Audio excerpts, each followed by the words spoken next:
오늘 이렇게 주님의 몸된 동산교회에 예배드릴 수 있게 해주신 하나님께 영광을 올려드립니다. 뿐만 아니라 부족한 자를 강단에 세워서 말씀을 전하게 해주신 우리 김재호 담임 목사님과 우리 당회 장로님들 그리고 모든 성도님들께 감사드립니다. 우리가 오늘 읽은 말씀은 세상에서 가장 큰 사랑을 깨달은 한 사람, 잘 알다시피 바울 사도의 편지입니다. 그런데 우리가 읽은 오늘 본문의 내용은 자세히 보시면 시의 형태를 가지고 있습니다. 시라는 것은 시인의 감정이 아주 잘 드러나는, 그러나 여러 가지 아름다운 단어들로 표현된 그 사랑을 노래하는 것이죠. 그래서 오늘 이 한 편의 시를 좀 이해하려면 배경을 좀 살펴볼 필요가 있습니다. 그래서 배경을 먼저 듣고 오늘 내용을 살펴보겠습니다. 하나님은 태초에 이 하나님 나라를 만들기를 원하셨습니다. 여러분 잘 알다시피 나라의 구성 요소는 세 가지가 있습니다. 주권, 영토, 백성이죠. 그래서 하나님은 하나님이 주권자, 왕으로 계시기에 영토는 온천하 만물을 만드셨습니다. 그리고 백성도 흙으로 사람을 만드셨죠. 그래서 하나님 나라를 이루어 가시는데 문제가 하나 발생합니다. 이 백성인 아담과 하와가 그 에덴의 모든 축복에도 불구하고 바로 하나님의 대적자가 되어지는 일이 벌어지게 됩니다. 그 일을 행하도록 마귀가 아담과 하와를 유혹하는데요. 창세기 3장 5절에 보면 너희가 그것을 먹는 날에는 너희 눈이 밝아져 하나님과 같이 되어 선악을 알 줄 하나님이 아심이니라 라고 마귀가 유혹을 하게 됩니다. 자, 처음에 말씀을 드렸습니다. 하나님께서는 하나님이 왕이신 나라를 만들기를 원하셨습니다. 그런데 마귀가 백성인 인간에게 어떻게 유혹했냐면 너도 하나님같이 될 수 있다라고 유혹을 했습니다. 그렇죠? 선악과를 먹으면. 그러면 여러분 예전에 우리 조선시대 때 생각해 볼까요? 왕이 다스리는 왕국에서 주권자는 왕입니다. 그런데 백성 중에 한 사람이 일어나서 나도 왕이 될 수 있다라고 하면 그 사람은 어떤 죄를 짓는 겁니까? 역적죄죠. 역적은 발각되면 3대가 멸족당하고 때로는 구관 참시까지 당하는 아주 끔찍한 형벌을 받게 되는데 우리가 그러한 드라마를 볼 때도 저 사람은 역적이니까 저렇게 죽어도 싸다라고 판단하게 됩니다. 마찬가지로 이 아담과 하와가 지은 죄가 단순히 열매 하나 먹은 죄가 아닙니다. 그 열매를 먹으면서 그 마음속에 나도 하나님처럼 이 에덴의 주인이 될 수 있겠구나. 나도 이 나라의 주권자가 될 수 있겠구나 라고 하는 탐심이 그의 마음속에 들어갔기 때문에 그것이 죄가 되고 그것이 죽음에 이르는 지옥 형벌에 이르는 그러한 죄가 된 것입니다. 자, 죽어 마땅한 인간이었죠. 그런데 주권자이신 하나님께서, 왕이신 하나님께서 그러한 인간을 불쌍히 여기셨습니다. 오고 오는 모든 인류가 다 하나님을 대적하는 죄를 짓자 하나님은 구원의 계획을 세우십니다. 그래서 오늘 본문이 바로 그 하나님의 구원 계획과 그 구원의 일하심에 대한 놀라운 사랑을 기록하고 있습니다. 먼저 3절을 보시면 찬송하리로다 라고 시작합니다. 명령형입니다. 찬송해야 된다는 거죠. 근데 찬송하려면 이유가 있어야 됩니다. 그 이유가 쭉 나오는데 3절은 4절부터 14절의 전체 주제와 같습니다. 읽어보시면 이렇게 되어 있습니다. 하나님 곧 우리 주 예수 그리스도의 아버지께서 그리스도 안에서, 자, 성부 하나님이 나오죠. 그리고 그리스도는 성자 하나님이시죠. 하늘에 속한 모든 신령한 복을 우리에게 주시되, 여기 신령한이라고 되는데 이 단어가 성령을 의미합니다. 그래서 성부 하나님, 성자 예수님, 성령 하나님께서 하늘에 속한 모든 복을 우리에게 주셨으니 찬송하라 라고 3절에서 시작합니다. 그리고 4절부터 14절까지 그 찬송의 이유, 삼위의 하나님이 베풀어 주신 구원의 내용이 설명되어지고 있습니다. 그런데 제가 초반에 시라고 말씀을 드렸습니다. 그죠? 시는 연이 구성되어져 있습니다. 그래서 오늘 본문은 4절부터 6절까지 한 개의 연이 있고 7절부터 12절까지 그리고 13절, 14절이 하나의 연으로 해서 세 개의 연이 되어 있고요. 각 연이 끝나는 6절과 12절과 14절에 어떻게 마무리가 되냐 하면 영광을, 그 은혜의 영광을 찬송하게 하려는 것이라. 그리고 12절에도 영광의 찬송이 되게 하려 하심이라. 14절에도 영광을 찬송하게 하려 하심이니라. 라고 이렇게 각 연의 마지막 부가 반복되어져 있습니다. 자, 그러면 4절을 보시면 4절에 곧 창세 전에 그리스도 안에서 우리를 택하사라고 되어 있고 5절에는 그 기쁘신 뜻대로 우리를 예정하사라고 되어 있습니다. 택하셔서 4절 뒷부분에 보니까 거룩하고 흠이 없게 하기를 원하셨습니다. 그리고 5절 뒷부분에는 자기의 아들들이 되게 하셨습니다. 자, 처음에 하나님을 대적하였죠. 왕이신 하나님을 대적하여서 역적의 죄로 죽음과 영원한 지옥 형벌을 받아야 될 우리 인간에게 하나님이 우리 인간을 선택을 하십니다. 그리고 그 선택을 위하여 창세전에 이미 예정을 하셨다라고 기록하고 있습니다. 그것도 참 감사한데 거룩하고 흠이 없게 하신 것입니다. 이 거룩하고 흠이 없다는 것은 구약시대 때의 제사 용어지요. 하나님께 바쳐질 만한 제물을 의미합니다. 하나님과 교제가 일어날 수 있는 존재로 하나님이 우리를 변화시켜 주신 것입니다. 우리가 예수님을 믿을 때 예수님의 십자가 앞에서 회개하죠. 그리고 우리가 깨끗하게 되어집니다. 그래서 오늘 말씀을 보면서 나 이제 거룩하고 흠이 없게 살아야지가 아니고 우리는 이미 거룩하고 흠이 없는 존재가 되었습니다. 그럼 어떻게 살아가느냐? 거룩하고 흠이 없는 존재로 그 상황을 유지할 수 있도록 열심히 하나님 앞에 성령의 도우심으로 거룩과 흠 없는 자로 살아가도록 노력하시면 되는 것입니다. 이것을 위하여 성령 하나님께서 도우시죠. 두 번째로 재밌는 표현이 나오는데 5절 뒷부분에 하나님이 우리를 택하고 예정하셔서 자기의 아들들이 되게 하셨습니다. 여기 계신 집사님, 권사님들은 저는 딸인데요. 저는 여자입니다. 이렇게 표현하는 분들이 있는데 여기에 표현된 아들들이라고 표현된 것은 성별을 의미하는 것이 아니고 자격을 의미합니다. 상속을 받을 수 있는 자격은 2000년 전에 유대사회에서 아들에게만 상속권이 부여되었습니다. 우리나라도 예전에는 아들들한테만 상속이 되어졌죠. 왜? 딸들은 시집가서 남편의 상속물을 공유하기 때문에 그렇습니다. 물론 지금은 아들, 딸 이제 공평하게 이렇게 나눠주죠. 근데 여기에 나와 표현된 자기의 아들들이라는 표현은 바로 이 상속권을 부여받은 그러한 자로 우리를 세워주셨다라고 되어 있고 아들들이라고 되어 있습니다. 복수형을 쓰고 있죠. 이것은 우리의 구원이 개인의 구원만을 설명하는 것이 아니라 공동체를 통한 교회를 통한 구원을 설명하기 위해서 이 복수형을 쓰고 있습니다. 그래서 어떤 사람은 나는 이제 예수님 믿고 구원받았어. 집에서 예배 드릴래. 라고 하는 사람이 있는데 그것은 성경에 기록된 구원관과 다릅니다. 우리가 구원을 받는 동시에 우리는 교회에 기속되어져서 교회를 통하여 말씀으로 양육되어지고 자라가도록 하나님이 교회를, 예수님께서 교회를 만드셨습니다. 자, 이런 의미가 있지요. 그래서 얼마나 큰 은혜인지 모릅니다. 6절에 보면 이는 그가 사랑하시는 자 안에서 우리에게 거저주셨다. 이렇게 표현하고 있습니다. 거저주셨다는. 우리가 구원받은 것이 공짜로 되어졌다라는 것을 말씀하고 있습니다.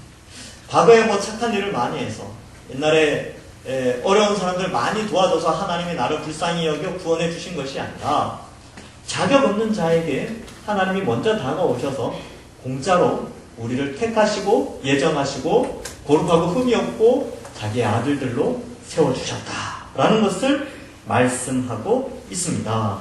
그래야 6절 뒷부분에 그의 은혜의 영광을 찬송하게 하려는 것이다 이렇게 기록합니다. 여러분 여기 은혜의 영광을 찬송한다라고 되어 있는데 은혜라는 단어 많이 들어보셨을 겁니다. 은혜가 무슨 뜻이 있냐면 거저주시는 선물 이런 뜻이 있습니다. 그런데 그 앞에 수식어가 하나 더 붙습니다. 뭐냐면 자격이 없음에도 불구하고 거저주시는 선물. 이것이 은혜입니다. 그래서 우리가 구원받을 만한 자격이 없습니다. 우리의 생각과 우리가 살아온 인생을 돌아볼 때 하나님 앞에서 구원받을 만한 그 어떤 조건도 우리에겐 있지 않습니다. 그래서 하나님이 자격 없는 우리를 택하여 주셔서 구원의 은혜를 베풀어 주셨습니다. 아들로 삼아주신 것이죠. 그러니까 찬양하지 않을 수 없습니다. 예, 우리 입술의 찬양이 떠날 수가 없는 것이지요. 자, 이렇게 성부 하나님께서 우리에게 큰 사랑으로 우리를 택하여 구원하여 주셨습니다. 어떤 사람이 이렇게 표현하기도 합니다. 목사님, 하나님 우리 사랑하시는데요. 그래서 저는 저 사람보다 좀 덜 사랑하는 것 같아요. 제가 기도하는 건 왜 이렇게 안 이루어질까요? 저 사람은 저렇게 뭐도 많고 뭐도 있고 한데 저는 이것도 없고 저것도 없고 이것도 없고 이렇게 기도해도 안 이루어지고, 하나님이 저를 사랑하시는 건 맞는데 저 사람보다 좀 덜 사랑하시는 것 같아요 라고 생각하시는 분들이 있습니까? 그럼 오늘 본문 말씀을 일단 4절부터 6절만 봐도 여기에 그 어떤 조건, 어떤 사람을 차별하거나 하나님께서 따로 누구는 더 사랑하고 덜 사랑하고 이런 게 없습니다. 자격 없는, 우리 모두 다 자격이 없지만 하나님이 동일하게 사랑해 주심을 우리가 깨닫게 되는 것이죠. 그러므로 여러분, 남들과 비교해서 좀 없다고 낙심하거나 좌절하지 마시고요. 하나님 날 덜 사랑하시나 보다 라고 생각하면서 낙심하지 마시고, 혹 남들보다 많이 가졌다고, 남들보다 좀 더 괜찮은 것 같다고 나는 저 사람보다 하나님이 날 더 사랑하셔 라고 교만하셔서도 안 됩니다. 은혜라는 단어는 자격 없는 자에게 거저주시는 선물입니다. 그래서 많이 가졌든 많이 가지지 못하였든, 건강하든 건강하지 못하든 다 지금 내가 있는 이 자리에 있는 현재의 상황은 다 하나님의 은혜로 여기에 앉아있다 라고 고백하며 찬양의 입술이 멈추지 않는 모든 주의 백성들 되기를 간절히 소망합니다. 자, 두 번째로 7절부터 12절 두 번째 연을 살펴보는데, 사실 4절부터 14절의 전체 주어는 성부 하나님입니다. 그런데 7절부터 12절에서는 성자 하나님이신 예수님의 사역이 좀 부각됩니다. 그래서 성자 예수님께 집중을 해서 살펴보겠습니다. 7절에 보면 우리는 그리스도 안에서 그의 은혜의 풍성함, 여기서 그는 성부 하나님입니다. 따라 그의 피로, 여기서의 그는 예수 그리스도이십니다. 그의 피로 말미암아 속량 곧 죄사함을 받았느냐. 여기 그의 피라고 되어 있는데, 이 그의 피는 우리가 잘 아는 십자가 사건입니다. 성자 하나님께서 이 땅에 인간의 몸으로 오셔서 우리의 죄의 형벌을 대신하여 십자가에 달려 죽어 주셨습니다. 근데 그 십자가의 피로 말미암아 어떤 일이 벌어졌냐 하면 속량 곧 죄사함이 일어났습니다. 이 속량이라는 단어가 어떤 의미가 있냐면 국어사전에는 이렇게 기록되어 있습니다. 몸값을 받고 종의 신분을 풀어주어 자유민이 되게 하는 일, 이게 국어사전의 속량의 뜻입니다. 근데 이것을 성경에서 해석을 하면 우리가 죄의 사슬에 묶여 있었습니다. 그러니까 죄의 지배를 받고 있었죠. 그리고 죄의 지배로 말미암아 죄의 형벌을 받을 수밖에 없는, 죽음과 지옥에 가야만 하는 형벌을 받을 수밖에 없는 존재였죠. 그런데 예수님께서 그 죄에 대한 형벌을 지불을 해주셨습니다. 대신. 그래서 대신 그 피값을 지불하시고 우리를 죄에서 풀어주셨습니다. 이게 이제 2000년 전에 노예시장에서 사용하는 용어가 이 속량이라는 단어인데, 이제 우리가 죄에서 자유함을 얻어서 어떻게 되느냐, 죄의 지배를 받지 않게 됩니다. 즉 과거에는 죄를 지을 수밖에 없는 자였는데 이제는 죄를 안 지을 수 있는 존재가 되었습니다. 놀랍지 않습니까? 네, 죄를 안 지을 수 있어요. 성령 하나님 우리에게 보내주셔서 우리가 성령의 도우심으로 죄를 안 지을 수 있는 존재가 되었습니다. 그리고 오히려 의를 행할 수 있는 존재가 되었습니다. 그래서 우리는 죄 씻음을 받게 되죠. 그래서 우리는 어떤 정체성을 가지냐 하면 죄를 지을 수도 있고 안 지을 수도 있는 의인이 되었습니다. 가끔가다 이렇게 묻는 사람이 있습니다. 당신 의인입니까? 죄인입니까? 이단들이 많이 묻는데, 여러분 그럴 때 어떻게 대답하냐면 네, 죄를 지을 수도 있고 안 지을 수도 있는 의인입니다. 이게 정답입니다.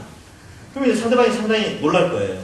왜냐하면 이런 답변을 예상을 못했거든요. 의인 아니면 죄인인데, 의인이라 그러면 당신 죄 짓지 않느냐 이렇게 질문을 해서 말꼬리를 물어서 이제 이단 도리를 꼬시는데, 죄를 지을 수도 있고 안 지을 수도 있는 의인입니다 이렇게 말해버리면 당황합니다. 예, 잘 기억하시기 바랍니다. 이게 바로 죄에서 자유함을 얻는 거죠. 속량함을 받은 우리의 신분을 설명하고 있습니다. 8절에 보면 이제 8절과 9절이 연결이 되는데, 우리가 이런 예수 그리스도의 사역, 예수 그리스도의 십자가의 피로 말미암아 속량의 자유를 얻었는데, 이는 그가 모든 지혜와 총명을 우리에게 넘치게 하사 그 뜻의 비밀을 우리에게 알리신 것이요.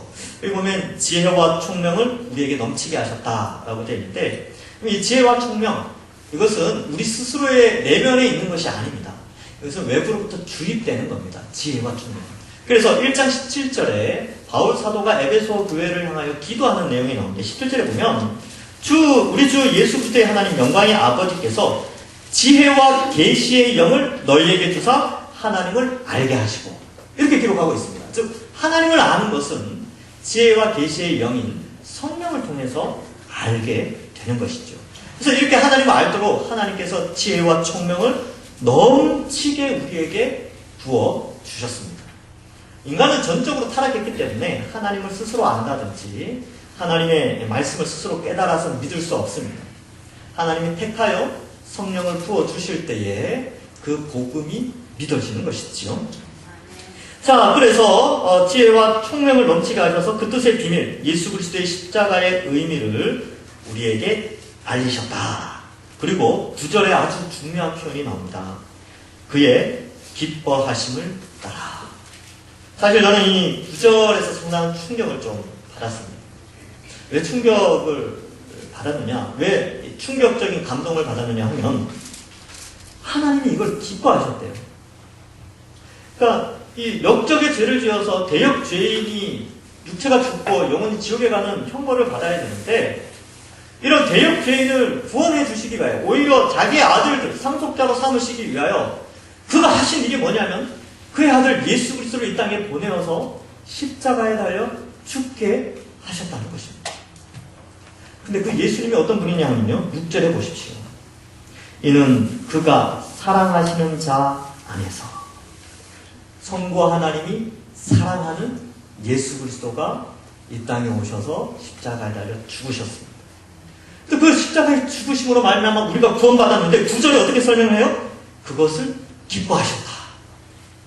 충격이지 않습니까? 우리 부모된 분들은 이게 굉장히 충격으로 다가올 겁니다. 어떻게 대역 죄인을 위하여 자신의 죄 없는 아들을 대신해서 속량 값으로 지불할 수 있겠습니까? 하나님이 이렇게 우리를 사랑하셨습니다. 그래서 우리가 십자가를 바라보면요, 그냥 십자가가 십자가네 라고 생각하는 것이 아니라, 와, 성부 하나님의 그 크신 사랑, 성자 예수님의 그 크신 사랑, 그것을 깨달을 수 있는 것입니다. 자, 그래서 그 기뻐하심을 따라 그리스도 안에서 때가 찬 경륜을 위하여 예정하셨다. 이 9절의 경륜이라는 단어와 10절에 통일이라는 단어가 나옵니다. 10절에 보시면 하늘에 있는 것이나 땅에 있는 것이 다 그리스도 안에서 통일되게 하려 하심이라, 이렇게 되어 있죠. 이 경륜이라는 단어 뜻이 뭐냐면 집안을 정리한다라는 뜻입니다. 집안이 어지럽혀져 있는데 정리를 하죠. 저도 집안을 이렇게 막 정리를 하면 제 나름대로 정리를 합니다. 그러면 이제 아내가 와서 보고 다시 정리를 해요. 아시죠? 예. 집안을 정리하는 규칙이라는 게 있는데, 보통 남자들은 집안일을 잘 몰라요. 그래서 어떤 규칙에 의해서 집을 정리해야 되는지 잘 모릅니다. 근데 우리 가사일을 하시는 여자분들은 집을 정리하는 규칙이 있어요. 딱딱딱한데 굉장히 빠릅니다. 제가 1시간 동안 할 일을 10분 만에 끝내요. 네. 아마 다 경험이 있을 겁니다. 근데 왜 제가 이 표현을 썼냐면, 이 경륜이라는 단어가 그냥 단순히 집안을 정리한다라는 개념이 아니고 일정한 규칙과 원칙에 의하여서 집안이 정리된다, 이런 의미가 있습니다. 하나님께서 예수 그리스도를 중심으로 해서 이 지구에 있는 모든 것들을, 이 지구상에 있는 모든 만물을 일정한 규칙에 의해서 정리해 나가고 있다는 것입니다. 근데 그것을 10절에서는 통일되게 하신다라는 것이죠. 그래서 이 통일이라는 단어 자체가 이런 의미가 있죠. 분열되지 않고 하나가 되거나 여러 군데 흩어져 있는 것을 한 곳으로 모으는 것을 의미하는데, 어떤 중심이나 원리 혹은 체계를 가지고 하나가 되거나 한 곳으로 모으는 것으로 표현하고 있습니다. 그래서 그리스도와 이질적인 것은 다 사라지고 이 온 우주 만물의 천체와 또한 지구와 모든 피조물, 그리고 모든 하나님의 백성들까지 다 그리스도 안에서 통일되게 하셨다라는 것을 말씀하고 있습니다. 그래서 이 10절이 아주 중요한데요. 이 마틴 로이드 존스라는 목사님은 이것을 어떻게 표현했냐면 이 구절이야말로 에베소서의 실제적인 주요 목적을 이해하는 열쇠다라고까지 표현합니다. 그래서 예수 그리스도 중심으로 이 세계가 재편되어져 가고 이 세계가 그리스도 중심으로 해서 만물이 통치함을 받는데 그 통치하는 수단으로 교회가 그 일을 감당한다는 겁니다.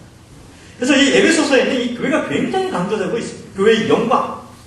우리 이 동산교회의 영광이 이 에베소서를 통해서 막 나타나고 있는 것이죠. 예수님께서 머리 되셔서 우리를 통하여 이 지역 주변을 통일, 경륜해 나가신다는 것입니다. 자, 이러한 의미가 있습니다. 그럼 11절과 12절에 보면 쭉 설명되죠. 그의 뜻의 결정대로 일하시는 이의 계획을 따라 우리가 예정을 입어 그 안에서 기업이 되었다. 이 기업이라는 단어가 대기업, 중소기업 그 기업이 아니고 이 단어가 상속물 이런 의미가 있습니다. 그런데 어떤 번역본에 보면 기업을 얻는 자라고 되어 있고 여기에는 기업이 되었다라고 표현되어 있는데 상속물을 얻는 상속자가 되었다라고 이해하시면 되겠습니다. 근데 왜 상속물이라는 단어를 썼느냐? 여러분 상속물은요 자녀만 받을 수 있습니다. 아들만 받을 수 있죠. 그래서 앞에 나왔던 아들들 그렇게 표현이 되어 있고 상속물은요 대가가 없습니다. 그리고 노동의 결과로 얻어지는 게 아닙니다. 부모님들이 자녀에게 상속물을 줄 때 자녀들이 뭔 일을 해서 주는 것이 아니고 그냥 주는 거죠. 자녀니까. 그 자녀들의 노동의 대가로 상속물이 주어지는 것이 아닙니다. 그런 의미에서 우리가 하나님 나라의 모든 것을 누릴 수 있는 상속자로 택하여 주셨다. 누구를 통하여서요? 예수 그리스도를 통하여서 이 일이 이루어졌다라는 것입니다. 자, 이 7절에서 12절을 생각해보면 여러분 이걸 알기를 원하세요. 이 풍성한 하나님의 비밀, 예수 그리스도 중심의 이 복음을 하나님께서 마음껏 알기를 원하셔서 지혜와 총명을 넘치도록 부어주십니다. 그래서 오늘 이 시대에도 동일합니다. 하나님께서 우리에게 하나님 뜻의 비밀을 알려주기 위해서 성경책을 허락하셨습니다. 그래서 우리는 성경을 가까이 할 때 하나님을 더 많이 알 수 있습니다. 좀 요즘 많이 잘 못 읽으시죠? 바쁘시니까. 예, 그죠? 그리고 피곤하시니까. 종이가 얇아요. 글씨도 너무 작습니다. 일반 도서와는 비교할 수 없을 만큼 글씨가 작아요. 그래서 생각을 좀 바꿀 필요가 있습니다. 어떻게 생각을 바꾸냐면 성경을 언제 읽냐? 좀 여유 있을 때, 힘 있을 때 읽겠다라는 생각을 버리셔야 됩니다. 왜냐하면 여유 있고 힘이 있을 때는 모셔야죠. 예, 사람들 만나셔야죠. 일하셔야죠. 그럼 언제 성경책 읽느냐? 바쁠 때 읽으셔야 됩니다. 피곤할 때 읽으셔야 됩니다. 그렇게 생각을 바꾸시면 돼요. 오늘 밤 되면 여러분 피곤하시겠죠? 예, 밤에 쌩쌩하신 분들이 잘 없잖아요. 밤에 피곤하실 겁니다. 그러면 피곤하다. 말씀 읽을 때가 됐구나. 이렇게 이해하시면 됩니다. 예. 또 아침에 일찍 일어났어요. 아침 일찍 일어났는데 너무 피곤하죠. 근데 아침에 얼마나 바쁩니까? 너무 바빠요. 그럼 잠시 몇 절이라도 읽어야 되겠구나. 이렇게 할 때에 우리가 말씀을 가까이 하고 하나님을 더 풍성히 알 수 있습니다. 예, 쉽지 않습니다. 저도 어렵습니다.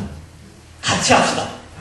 같이 노력합시다. 예, 이렇게 하나님을 더 알아갈 때에 우리가 더 하나님을 찬양할 수 있습니다. 자, 마지막으로 13절, 14절 마지막 연인데요. 여기에는 성령의 사역이 강조되고 있습니다. 13절에 보면 그 안에서 너희도 진리의 말씀 곧 너희의 구원의 복음을 듣고 그 안에서 또한 믿어 약속의 성령으로 인치심을 받았으니 이렇게 되어 있습니다. 진리의 말씀, 구원의 복음을 듣고 믿었습니다. 근데 사실 듣게 되어졌고 믿게 되어진 것입니다. 예수님께서 성령을 보내신다고 요한복음 14장과 16장에 기록하는데 그 성령이 우리에게 오셔서 하시는 일이 뭐냐면 예수님을 깨닫게 해준다라고 예수님이 약속을 하셨습니다. 그래서 사실 우리는 아무리 IQ가 뛰어나도 성령이 없으면 복음이 믿어지지 않습니다. 왜냐하면 전적으로 타락이기 때문에 그렇습니다. 근데 하나님이 우리를 예정하여 선택하십니다. 이걸 콜링이라고 그러는데 소명하시죠. 그 다음에 중생이 일어나는데 중생이 뭐냐면 거듭남. 이 거듭남이라는 것은 우리 스스로 거듭날 수 없죠. 태어날 때 의지를 가지고 태어나신 분이 없듯이 거듭남도 우리의 의지로 거듭나는 것이 아닙니다.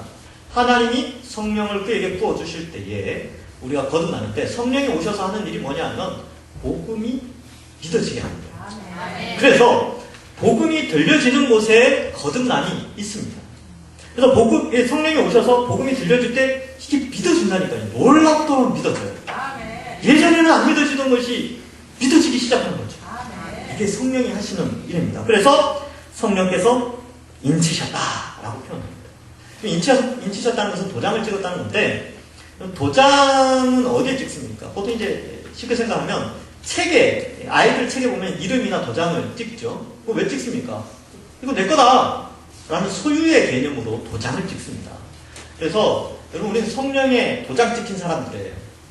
즉, 이 말은 이제 더 이상 나는 내 것이 아니고 하나님 것이라는 것을 의미합니다. 그럼 우리는 하나님 겁니다. 좌우에 계신 분들 있죠? 함부로 여기시면 안 돼요. 좌우에 한번 보시면, 우리는 어떻게 생각할지 모르지만 하나님의 소유되었습니다. 그래서 귀한 것이죠. 그래서 우리 성도들은 하나님의 소유되었으니까 귀하게 여겨야 되겠구나, 사랑해야 되겠구나, 이렇게 여기시는 것이죠. 그 다음에 도장을 찍었다는 것은 그 주인이 그 도장 찍은 것은 책임진다는 의미가 있습니다. 그리고 양육하고 기른다는 의미가 있어요. 서부 영화에 보면 이 소들이나 말 엉덩이에 이 주인들이 인두를 이렇게 해가지고 자기 마크, 그죠? 뒤지지 않습니까? 그죠? 왜 그러냐면 내 거다라는 소리와 함께 이 말과 이 소는 그 주인이 책임지고 기르고 보호하겠다라는 의미가 있습니다. 마찬가지로 성령의 인치심을 받은 우리는 이제 하나님이 우리를 지켜주십니다. 하나님이 우리를 보호하여 주십니다. 그러므로 여러분, 생을 살아가면서 노후 문제, 자녀 문제, 건강 문제 너무 스스로 해결하려고 노력하지 마세요. 우리에게는 하나님이 있지 않습니다. 맡기면 됩니다. 기도하십시오. 그러면 내가 원하는 대로는 안 풀려질 수 있지만 하나님이 원하시는 방향, 하나님이 가장 잘 좋은 길로 우리를 인도해 주십니다. 하나님의 주권에 의해서 좀 다를 수는 있어요. 비교하지 마시고, 하나님의 주권이니까 비교하지 마시고, 현재 하나님이 나를 가장 좋은 길로 인도해 주신다라는 믿음을 가지고 기도하고 의지하면, 그러면 우리 하나님이 우리를 책임져 주십니다. 우리 자녀를 기를 때 어떻습니까? 우리 자녀들이 밤새도록 고민을 해요. 내일 아침에 먹을 것이 없으면 어떡하나. 7살짜리, 8살짜리가 그러고 앉아있어요. 그럼 부모님이 그거 보면 무슨 생각 듭니까? 혼내야죠. 왜? 부모를 의지하지 않으니까. 부모를 인정하지 않으니까. 마찬가지입니다. 우리도 하나님을 아버지로 고백한다면 내일 일은 내일에게 맡겨버리고 하나님께 모든 걸 맡겨버리고 생을, 현재의 하나님이 우리에게 이끌어주시는 생을 기쁘게 하나님께 영광 돌리며 살면 되는 것이죠. 이것이 인침받은 자, 하나님의 소유된 자의 삶의 모습입니다. 자, 계속해서 14절. 이는 우리 기업의 보증이 되사 그 얻으신 것을 속량하시고 라고 되어 있는데, 이 보증이 되셨다라는 것은 헬라어로 알라본인데 안 외우셔도 됩니다. 하여튼 이 보증이라는 단어가 있는데 이것도 역시 경제 용어입니다. 이게 뭐냐면 우리가 생각하는 보증하고 달라요. 우리 이 시대에 생각하는 보증하고 다른데 2000년 전 시장에서 쓰인 용어인데요. 이게 뭐냐면 첫 돈을 미리 준다라는 의미와 마지막 돈은 반드시 준다라는 의미가 있습니다. 그래서 첫 돈은 조금 줘요. 그래서 만약에 어떤 한 사람에게 10억을 주기로 약속했다. 근데 오늘 내가 10억 줄 테니까 10억 준다는 확실한 약속으로 100만 원을 줄게. 그러면 9억 9,900만 원은 반드시 준다라는 의미로 100만 원을 줄 때 이건 보증금이야. 이렇게 표현을 하는 겁니다. 그러니까 첫 돈을 미리 준다는 의미가 있죠. 근데 성령이 우리의 보증이 되셨어요. 우리가 앞으로 누릴 하나님 나라의 그 엄청난 상속물을 누리는 일에 아주 조금 천국을 맛보도록 성령을 우리 속에 보내주셨습니다. 근데 여러분, 이 성령을 조금 맛본 우리의 생이 어떻게 변했습니까? 여기 앉아 계시지 않습니까? 원래 이 시간에 뭐 해야 됩니까? TV 보고 놀고 나가서 놀고 쇼핑 다니고 그래야 되는데 그 조금 성령을 맛본 사람들이 지금 앉아서 예배드리고 있어요. 생이 변한 것이죠. 바울은 어땠습니까? 뒷박자요, 박해자였죠. 그런데 그가 성령을 조금 맛보고 나서 그의 전생을 하나님께 드린 인생이 완전히 변화된 삶을 살았습니다. 바로 성령이 우리의 보증이 되시기 때문에 그렇습니다. 보증이 돼서 그 얻으신 것을 속량하시고, 이렇게 이 속량이라는 단어가 앞에도 한번 나왔는데 7절에도 나왔죠. 근데 이 속량이라는 단어를 헬라 사전을 찾아보면 두 가지 의미로 설명됩니다. 앞에서 말씀드린 사슬에서 풀어주는, 값을 지불하여 풀어준다라는 의미가 있고, 두 번째는 몸의 속량이라는 단어가 있습니다. 이게 무슨 의미가 있느냐? 사실 우리 몸이 갇혀 있다는 거예요. 이 몸이 나면서부터 죄를 가지고 태어나기 때문에 이 육체에 한계가 있다는 거예요. 어떤 한계가 있습니까? 죽음이라는 한계가 있죠. 그리고 질병이라는 한계가 있습니다. 우리가 왜 이 시간에 답답하게 마스크 쓰고 있습니까? 질병 때문에 그런 거 아닙니까? 그죠?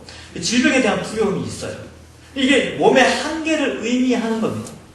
근데 몸의 속량이라는 게 뭐냐면 죽음의 두려움 없이, 질병에 대한 두려움 없이, 또 어떠한 염려, 건강에 대한 염려, 걱정, 근심, 고통, 눈물에 대한 것 없는 상태로 자유롭게 되어지는 것이죠. 이게 몸의 속량입니다.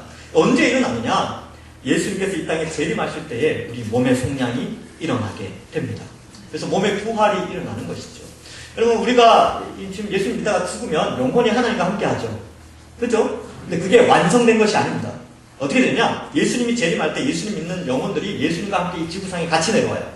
같이 내려오면서 그 영혼들이 이런 육체를 다시 가집니다. 근데 이런 육체가 아니고 육체는 육체인데 죽음 없는, 질병 없는, 고통 없는, 눈물 없는 그러한 영원한 생명을 누리는 몸으로 변화되어 예수님과 함께 이 땅에 오고, 이 땅에 있는 사람들은 주님 오실 때에 죽음을 맛보지 않고 지금의 몸이 아닌 완전히 새로운 몸으로 변화가 일어납니다. 그걸 몸의 속량이라고 표현합니다.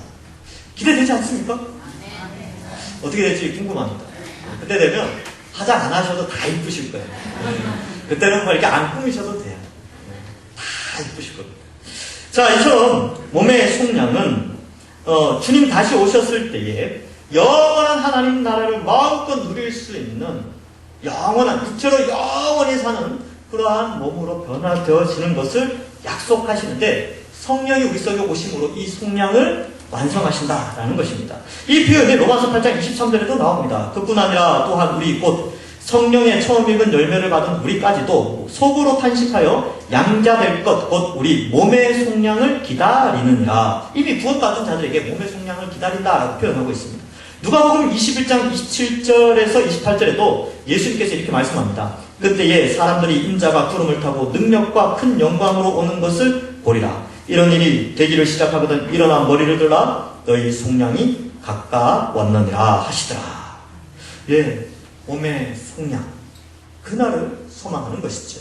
그러므로 여러분, 아까도 말씀드렸다시피 현재에 이제 제가 신방을 가면 기도 제목 내는 게 거의 똑같습니다. 세 가지. 경제적인 문제, 맞죠? 두 번째, 건강 문제. 예, 세 번째, 자녀 문제. 거의 똑같지 않습니까? 그죠? 예, 한국교회 모든 신방은 다 이 세 가지 기도 제목에 걸립니다. 그런데 이 세 가지의 기도의 제목을 생각할 때에 우리가 뭘 생각하냐면, 주님 다시 오시고 나서 한 1000년 후, 2000년 후에 내가 옛날에 100년 동안 살 때 그 기도 제목을 생각하면요, 좀 부끄러워요. 그때는 그렇게 크게 다가오던 돈 문제, 건강 문제, 자녀 문제가 영혼의 세계 관점, 영혼의 관점에서 보면 그렇게 크게 다가오지 않아요. 오히려 그때 신앙을 위하여서, 주의 영광을 위하여 더 헌신하지 못했던 그런 삶을 조금 아쉬워할 수는 있겠죠. 그래서 그 영혼의 관점을 바라본다면, 몸의 속량을 기대한다면, 우리가 현재 좀 일이 잘 풀리지 않는다 할지라도 이 가운데 물질적으로 좀 어려우신 분들이 있습니까? 몸이 좀 아프신 분들이 있습니까? 자녀가 속썩이는 분들이 있습니까? 네, 영혼의 관점에서 그 모든 것 하나님께 맡기고, 성령 하나님께, 또 삼일체 하나님께 다 맡기고, 성령 하나님을 통하여 영원한 하나님 나라, 그 나라를 소망하면서 현재의 고난의 바다를 잘 이겨나가시는 우리 모든 주의 백성들 되기를 또한 간절히 소망합니다. 말씀을 했습니다. 우리는 이미 삼위 하나님 주신 하늘의 복을 누리고 있습니다. 그래서 하나님을 찬양하지 않을 수 없습니다. 삼위 하나님의 구원 계획 아래 성자 하나님이신 예수님이 2000년 전 이 땅에 오셔서 우리를 대신해 골고다 언덕 십자가에서 우리의 형벌을 대신하여 피 흘려 죽어주셨습니다. 그 예수 그리스도의 십자가를 바라보면서 성령 하나님께서 인도하시는 대로 그의 인치심으로 말미암아 또한 천국을 소망하면서 이 땅에 그 어떤 고난이 있다 할지라도 하나님 의지하면서 또 감사와 찬양이 입술에서 끊이지 않는 우리 모든 동산교회 성도들 되기를 주님의 이름으로 간절히 축원합니다. 기도하겠습니다. 하나님 아버지, 그 크신 은혜의 풍성함을 감사합니다. 자격 없는 우리를 택하여 은혜의 선물인 구원의 축복을 부어주신 것 감사합니다.